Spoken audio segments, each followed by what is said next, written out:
Hola. Hola, hola. Esto es Ciencia Rara, el podcast. Tin, tin, tin, tin. Yo soy José, soy biólogo, hablo de seres vivos extraños y este episodio en especial me tiene súper emocionado porque voy a contarte de alguno de mis animales marinos favoritos y más raros. O bueno, de los más raros que yo conozco y que me encantan. Hago muchos videos, me puedes encontrar como Ciencia Rara en TikTok y estoy muy emocionado por casi llegar a una meta importante para mí. Estoy en 199,700 seguidores. Espero llegar a los 200,000 pronto y la verdad es que es algo que nunca me imaginé que pasaría. Me tiene re contento. Quiero festejar de alguna manera que todavía no encuentro cómo o todavía no se me ocurre. Pero bueno, si quieres ayudarme a llegar a esta meta, sígueme en TikTok. Y estoy en todas partes, estoy en Instagram y en Facebook porque por supuesto que hay que replicar el contenido en todas las plataformas posibles porque la vida de un creador de contenido es eso. Sorbito de jugo de naranja. Estoy tomando jugo de naranja porque hoy definitivamente necesito el shot de azúcar. Ayer me fui con unos amigues a jugar juegos de mesa. Algo tranqui, llegué a mi casa a las 4 de la mañana, entonces ando como con menos 4 horas de sueño, la verdad. Pero bueno, antes de empezar con el episodio de hoy, que, insisto, me tiene súper emocionado porque es de animales raros, voy a hacer el comercial desfachatado de Patreon. Patreon es una plataforma de mecenazgo. Es una manera de dar abrazos financieros, como dice la magnífica Ofelia Pastrana. ¿Y eso qué significa? Que si tú entras a patreon.com/Ciencia Rara y te suscribes por el módico precio de $5 al mes, que es 100 pesos mexicanos, me vas a ayudar a seguir haciendo este podcast, a seguir grabando videos y aparte vas a tener acceso a contenido súper exclusivo como todas mis notas de investigación para cada uno de estos capítulos, todos los links a los artículos científicos que leo, más detalle de videos, todos los datos que ya no entraron al podcast, pero que están bien raros y bien interesantes. Entonces, si me quieres apoyar de esta manera, entra a patreon.com/Ciencia Rara y suscríbete como un fan rara. Me vas a caer súper bien si lo haces. Agradezco a las personas que ya se han suscrito. Rafa, Daniel, Sebastián. Les mando un fuerte abrazo. Les adoro y gracias a ustedes es que yo sigo con proyectos como este. Con esa mini introducción, ahora ya vamos directamente al contenido del episodio. Hoy te voy a contar de animales raros. Platicando con amigues, me ha pasado que si digo animal, usualmente se imaginan un perro, un gato, un león, una jirafa, pero un animal también son gusanos marinos, esponjas, medusas, calamares gigantes y el monstruo volador de espagueti. Por eso voy a dedicar el episodio de hoy a hablar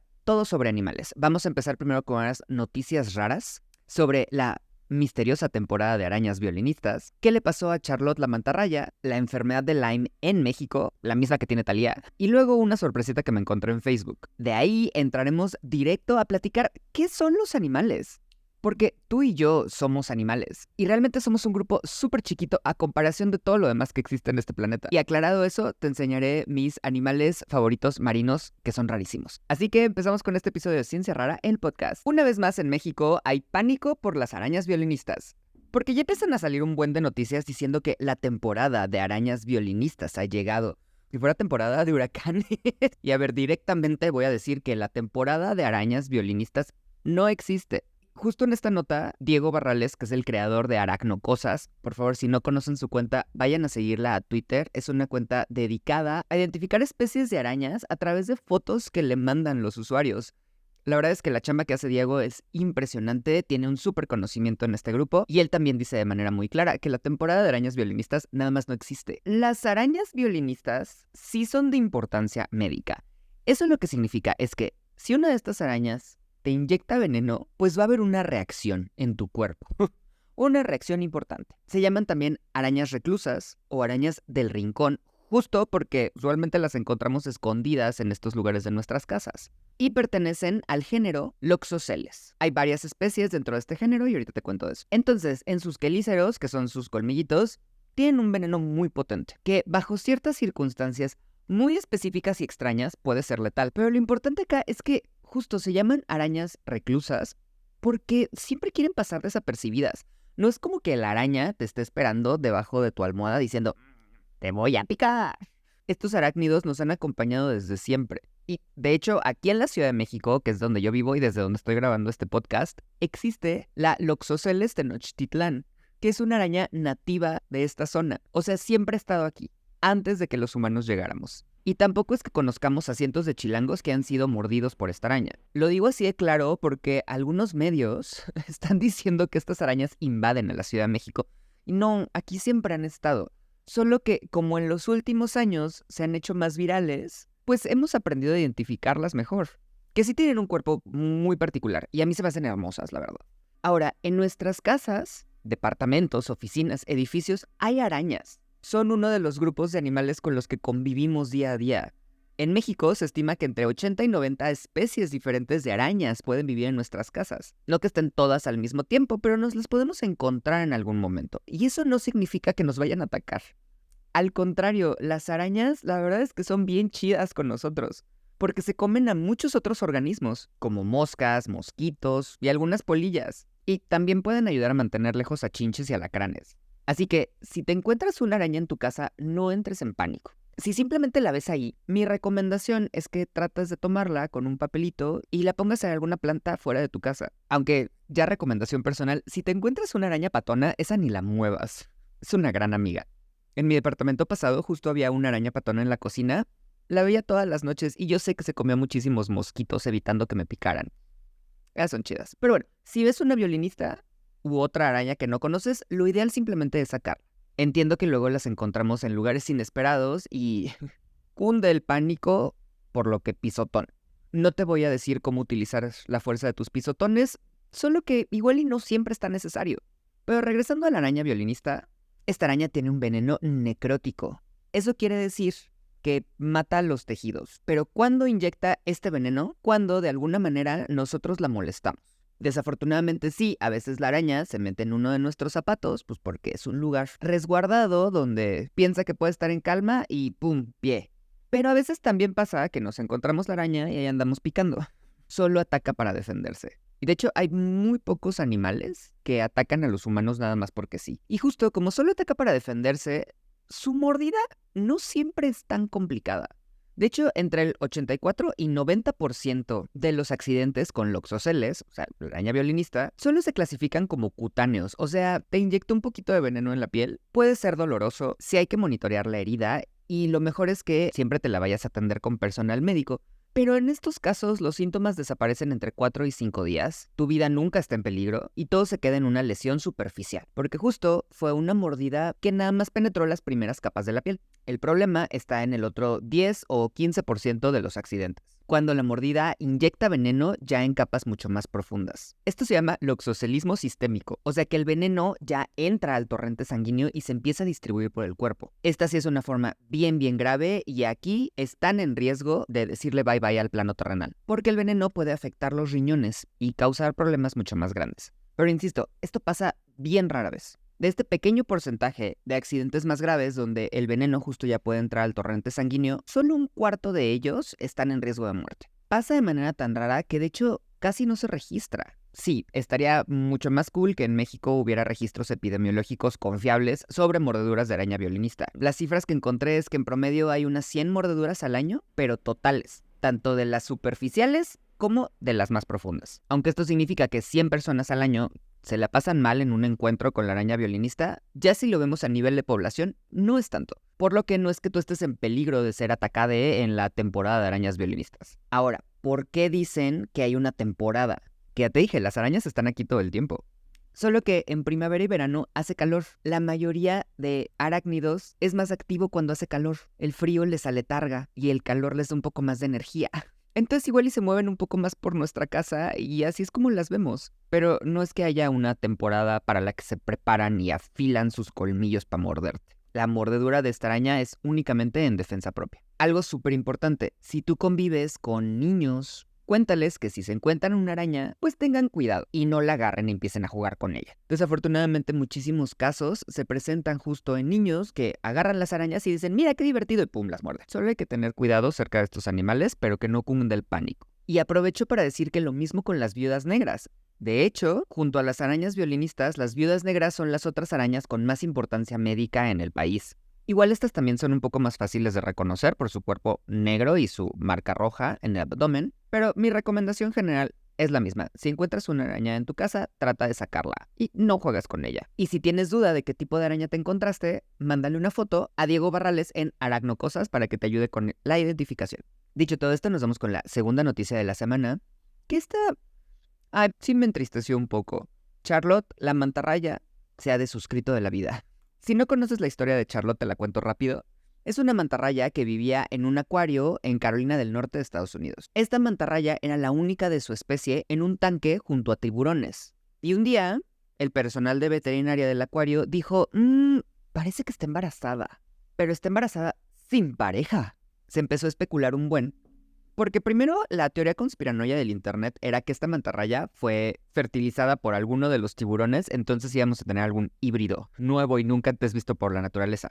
Esto se desmintió rápido, pero la siguiente teoría, aunque parecía conspiranoica, sí tiene bases biológicas bien interesantes, que era que Charlotte la mantarraya estaba embarazada por un proceso llamado partenogénesis o embarazo virgen. La partenogénesis es una forma de reproducción que sucede en algunos animales, en el cual prácticamente una hembra se clona a sí misma. O sea, un óvulo no fecundado se empieza a dividir, se convierte en otro organismo. Hay poblaciones de animales que ya únicamente se reproducen por partenogénesis, como la lagartija Cozumela en la isla de Cozumela aquí en México. Toda su población son hembras. Y esto se ha observado en muchos animales, como pavos, tiburones y mantarrayas. Entonces mucha gente se emocionó y dijo, a Charlotte es lo que le está pasando. Un embarazo por partenogénesis. La noticia se hizo mega viral a principios de año, pero el problema aquí es que el embarazo de las rayas usualmente dura como 3 meses. Pasaron los 3 meses y Charlotte seguía sin dar a luz. Desafortunadamente, lo que pasó es que Charlotte no estaba embarazada, sino que tenía una enfermedad medio rara del sistema reproductivo y a principios de este mes falleció. Ahora empieza la especulación de que si el acuario realmente la cuidó o solamente se aprovechó de la fama para atraer a muchos más visitantes y vender más tickets. Espero que ese no haya sido el caso, pero estuvo bien bonito que una mantarraya fuera famosa por un rato. Y hablando de famosos, te voy a contar de la enfermedad de Lyme. Que un buen de personas la tienen. Y no está nada padre. Famosamente Thalía la ha adquirido, Justin Bieber, Avril Lavigne y muchas otras miles de personas que aunque no son famosas también le están pasando re mal. La enfermedad de Lyme es causada por una bacteria, pero esta bacteria se transmite por la mordedura de una garrapata. El epicentro de esta enfermedad es Estados Unidos. En este país se describió por primera vez la enfermedad en los 70s, justo en un pueblito llamado Lyme, en Connecticut, donde todas las personas tenían esta enfermedad y presentaban síntomas bien raros que nadie podía diagnosticar. Como la enfermedad se transmite por la mordedura de una garrapata, usualmente lo que pasa es que las personas pasean en el bosque por pastizales, donde están las garrapatas esperando a que un animalito pase para morderle y empezar a comer su sangre. Entonces pasa un humanito, se le pegan y ¡pum!, le transmite la bacteria. Una vez que esto pasa, hay 3 etapas de la enfermedad de Lyme. La etapa 1 se llama enfermedad localizada y temprana. Y esto significa que la infección no se ha esparcido por todo el cuerpo. Si se cacha en esta etapa, con un mega shot de antibióticos, la persona va a estar bien. Pero si esto no pasa, viene la etapa 2, que es la de diseminación temprana, en la que la bacteria ya se empieza a esparcir por el resto del cuerpo. Y luego viene la etapa 3, que es una diseminación tardía, en la que la infección ya está en todo el sistema. Uno de los problemas con la enfermedad de Lyme es que las personas no empiezan a presentar síntomas sino hasta días o semanas después de que les mordió la garrapata. Muchas veces ni siquiera se dan cuenta de que esto sucedió. Y luego los síntomas se pueden confundir con un buen de cosas porque son fiebre y escalofríos, malestar general, dolor de cabeza, dolor en articulaciones, dolor en músculos y a veces rigidez en el cuello. Pues todo podría ser una gripa.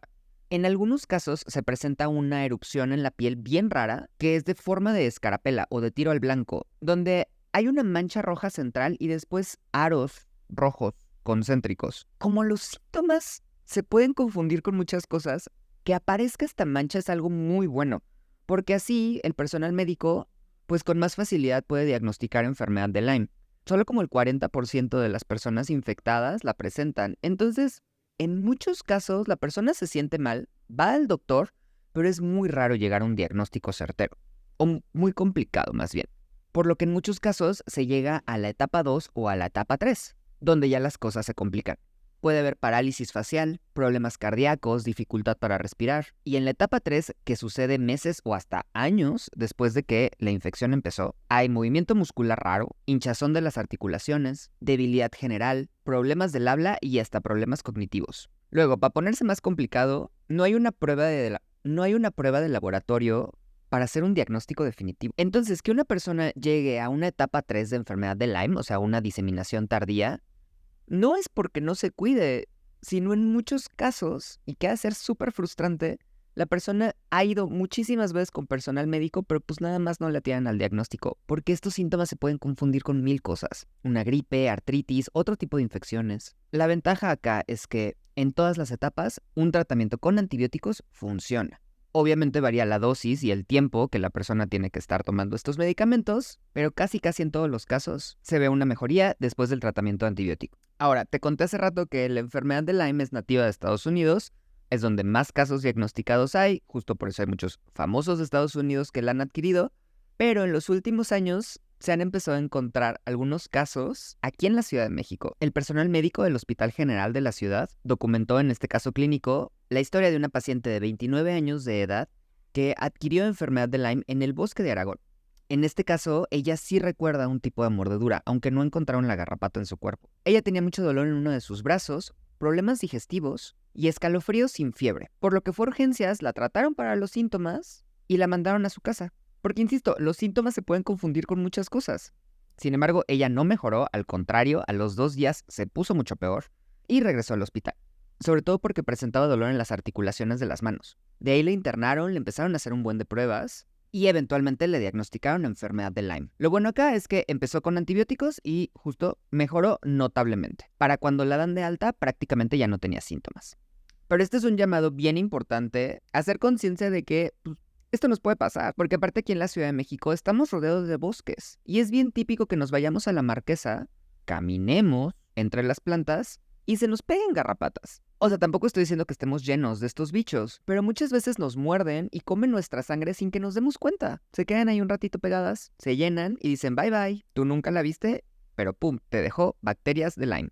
Según datos epidemiológicos de México, la prevalencia de la enfermedad ahorita es del 1% en toda la población, es muy bajo, pero cada vez hay más casos de personas que la adquieren en parques cercanos a la Ciudad de México, justo como la Marquesa o el Nevado de Toluca. Y de hecho ya se confirmó en la zona noreste del país como un lugar endémico para la garrapata que transmite Lyme. Entonces, tampoco es que cunde el pánico, solo hay que tener en cuenta que este es un problema de salud que seguramente veremos cada vez más en nuestro país. Espero no haberte mal viajado con esta historia de garrapatas, pero sí, ahora te voy a contar sobre algo que a mí se me hace muy bonito, pero dependiendo del tipo de persona que eres, tal vez esto te saca mucho más de onda. En una granja de Estados Unidos nació una vaquita con policefalia, esto es, más cabezas de lo normal. El personal de la granja lo reportó a través de Facebook, justo contando que una noche anterior una de sus vacas entró en labor de parto, era una vaca que ya había tenido bebés sin ningún problema, entonces simplemente la dejaron con el cuidado necesario y en la mañana del día siguiente, cuando fueron a checar cómo le fue en el parto, se encontraron a esta bonita vaquita con 2 cabezas. Literal, 2 bocas, 2 narices, 4 ojos. Esta vaquita vivió por muy poco tiempo. La gran mayoría de casos de animales que nacen con 2 o más cabezas viven muy poco tiempo por complicaciones fisiológicas en su sistema. Hasta donde reportaron, la vaquita seguía viva después de 14 horas, pero unos días después subieron otro post informando que ya se había desuscrito de la vida. Lo que me encanta es que le pusieron un nombre en francés que es deux faces, que literal significa 2 caras. La creatividad. ¿Por qué pasa esta policefalia y justo por qué a estos animales les cuesta tanto mantenerse vivos? La mayoría de casos de bicefalia sucede en reptiles, aunque justo también se ha visto en mamíferos como esta vaquita y en gatos. Y la hipótesis más aceptada es que estos animales eran unos gemelos idénticos que en la etapa embrionaria no se alcanzaron a separar por completo. Por eso se forman 2 cabezas y un solo cuerpo. Esto es muy difícil de realmente definir, porque en la gestación de un animal hay muchísimos puntos de revisión, en los que el cuerpo de la madre literalmente checa cuál es el estatus del embrión. Y si hay errores en el desarrollo, cancela misión y aborta. La gran mayoría de abortos espontáneos justo son porque el embrión no se estaba desarrollando correctamente.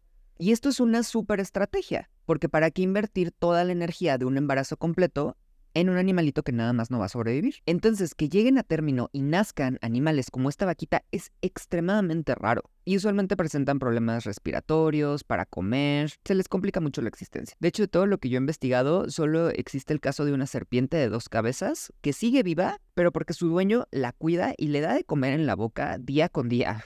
La consentida de Dios. Ahora, gracias a las redes sociales, justo cuando nace un animalito así, pues tenemos muchas más noticias, porque estos posts obviamente se viralizan. Ver un gatito con 2 cabezas siempre nos va a llamar la atención. Pero parece que esto pasa desde siempre. La primera ocurrencia conocida, por lo menos documentada, es en un fósil de 122 millones de años, del Hyphalosaurus, un lagarto acuático gigante que vivía en el Cretácico temprano. Y literal encontraron un fósil donde se pueden ver claramente las 2 cabezas de este reptil. Ahora, contestando lo que preguntan en muchísimos de los comentarios del post de Facebook, sí, la bicefalia puede ocurrir en humanos. Igual, en muchos casos, cuando se detecta en el embrión, el cuerpo de la mamá cancela todo el proceso, pues porque no va a ser un producto viable, pero casos raros sí han nacido, como lo vimos en American Horror Story, y aquí, justo gracias al cuidado del personal médico y de la familia de estos niñitos, algunas veces pueden llegar a tener una buena calidad de vida, como las hermanas Hensel de Estados Unidos, que el día de hoy tienen 34 años. Tienen todas sus funciones cognitivas, fueron a la universidad y de hecho se acaban de casar, a principios de este año. Y esas fueron las noticias raras de la semana. Después de esas noticias, entramos directo con ¿qué onda con los animales? Porque igual cuando digo animal piensas en un perro, en un gato, en un tigre, en una jirafa. Algunas personas pueden pensar en una mariposa, en una araña, en una hormiga, pero la diversidad de animales es mucho más grande. Así que primero te quiero contar qué es un animal. Son un tipo de organismos eucariotas, o sea, que sus células tienen un núcleo definido donde está toda su información genética. Somos seres heterótrofos, o sea que obtenemos nuestra nutrición y energía a partir de materia orgánica que comemos o ingerimos de alguna manera. Somos pluricelulares, o sea que tenemos 2 o más células. Y somos tisulares, o sea que estas células están organizadas en diferentes tejidos. Algo que también nos caracteriza a todos los animales, aunque no pasa en todo el grupo, es que nos podemos mover. Porque con todas estas características hay excepciones. Justo hay animales que no se mueven, como las esponjas. Hay animales que pueden producir su propia comida a través de fotosíntesis, como unos sacoblosos llamados babosas esmeraldas. Y hay animales que no tienen tejidos tan definidos. Por eso te digo que somos un grupo súper variado. El primer animal aparece en la Tierra hace unos 530 millones de años. Y aquí hubo un periodo que, tomando en cuenta toda la edad de la Tierra, fue algo rápido, pero realmente pasó en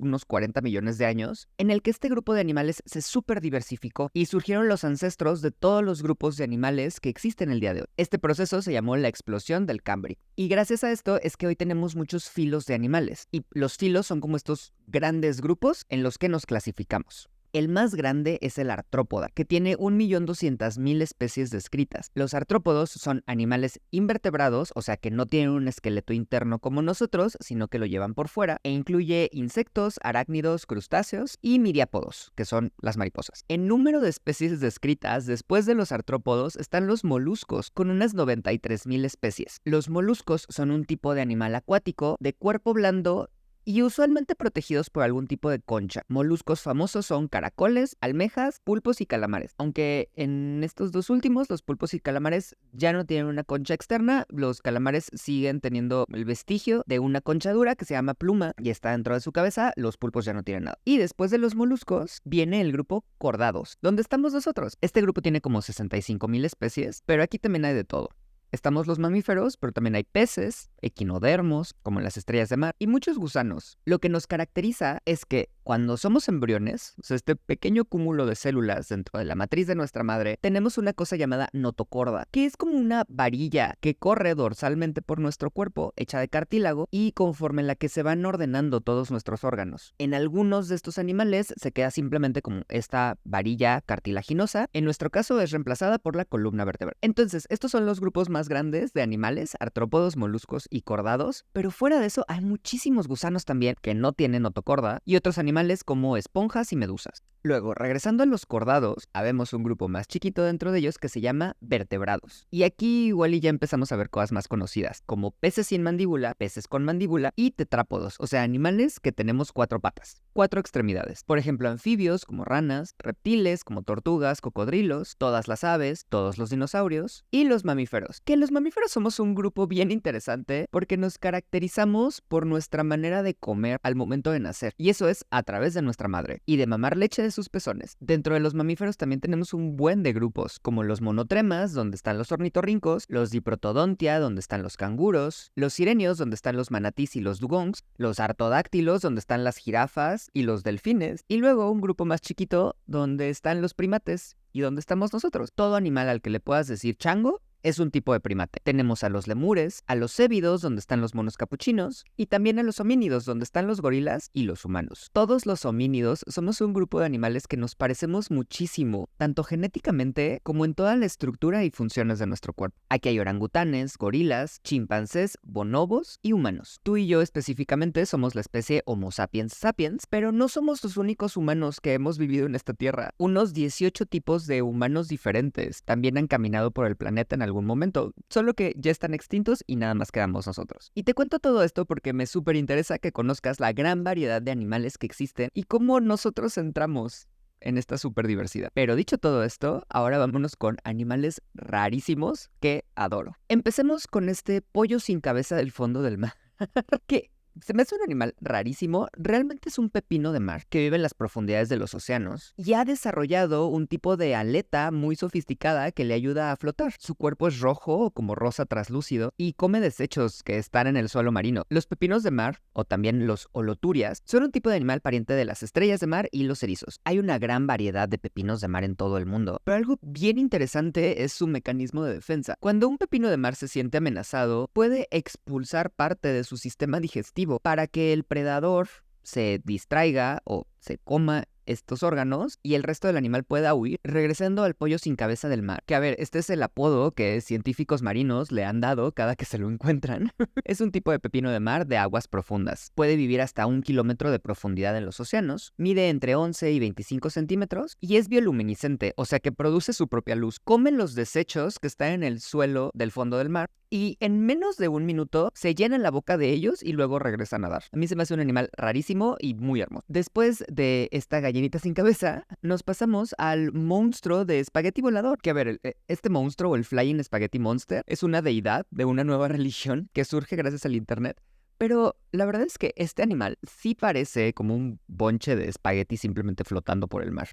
Algo que me encanta es que realmente no es solo un animal, sino que es una colonia de animales. Se llaman sifonóforos y justo es un organismo colonial compuestos por un tipo de medusas que están súper especializadas. Entonces cada una de estas desarrolla funciones muy específicas. Están los nectóforos que ayudan con la propulsión y el movimiento de toda la colonia, los gastrozoides que son los que comen, los gonóforos que están involucrados en procesos reproductivos que usualmente son asexuales y los neumatóforos que ayudan con la flotación. Dependiendo de la especie ya tienen características más particulares, pero en general todos los sifonóforos son carnívoros y cazan de una manera bien particular. Cuando detectan una presa cerca, lanzan sus tentáculos como una gran red que le envuelve y luego le empieza a inyectar un buen de veneno a través de un tipo de células que se llaman nematocistos, que son como jeringas hipodérmicas que al tocar a la presa inyectan veneno y la paralizan.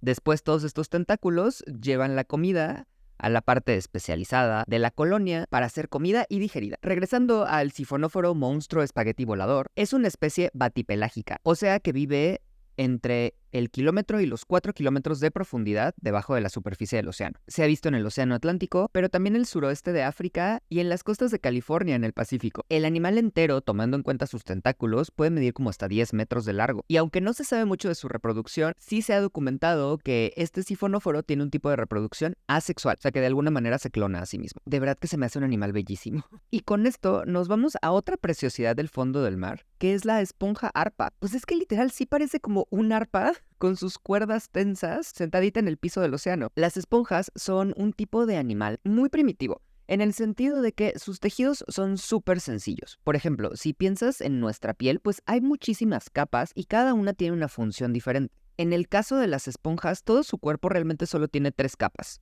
una interior, una de en medio y una exterior. Y todo su cuerpo está lleno de poros y canales por los que necesita circular constantemente agua, tanto para que puedan respirar, deshacerse de sus desechos, pero también obtener alimento. Hay esponjas en todos los océanos del mundo, pero específicamente la esponja arpa, o también le llaman esponja lira, vive entre los 3.300 y los 3.500 metros de profundidad debajo de la superficie del mar. Y cosa que me encanta, es una esponja carnívora. Toda la superficie de su cuerpo tiene un tipo de ganchitos, como los ganchitos del velcro, con los que capturan a sus presas como cangrejitos. Una vez que estos ganchos han atrapado a la presa, la esponja secreta una membrana digestiva que la rodea y la va descomponiendo lentamente hasta que la esponja puede absorberla a través de sus poros. También se me hace un animal bellísimo. Y en específico de la esponja lira, yo creo que un día me la voy a tatuar. Estos fueron 3 de mis animales favoritos, justo porque se me hacen impresionantes e increíbles. Y espero que con esto, la siguiente vez que escuches que alguien te dice animal, pienses que estás representando a un grupo de seres vivos extremadamente diverso y complejo. Y cosa más importante, también cuando hablemos de salvar el planeta, de cuidar a la naturaleza y hacer lo posible por mitigar la crisis climática, piensa que todo esto importa para cuidar animales justo como al pollo marino sin cabeza del fondo de las profundidades, el monstruo de espagueti de las profundidades marinas y a la esponja arpa carnívora. Con esto termino este episodio de Ciencia Rara del podcast y espero que te haya gustado saber más de los animales, al grupo al que tú y yo pertenecemos. Muchísimas gracias por escuchar este episodio. Te recuerdo que me encuentras en todas las plataformas como Ciencia Rara. Cuéntame si tienes preguntas de ciencia. Y si quieres apoyar a la creación de este podcast, entra a patreon.com/Ciencia Rara. Al unirte a esta plataforma de mecenazgo, estarás apoyando la creación de este podcast y tendrás acceso a contenido exclusivo, que son todas mis notas e investigación para cada uno de los capítulos. Con eso cierro esta semana. Comparte este podcast a la persona que más le tengas confianza y nos vemos pronto. Bye.